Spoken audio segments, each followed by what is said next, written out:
My advice is to shut up and let people think. Everything we do is going to end with what should we do? The customer says something, blah, blah, blah, blah, blah.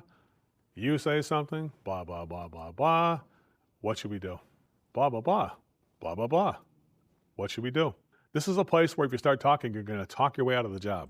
Get ready for the first objection. Probably going to be email this to me and I'll call you back later.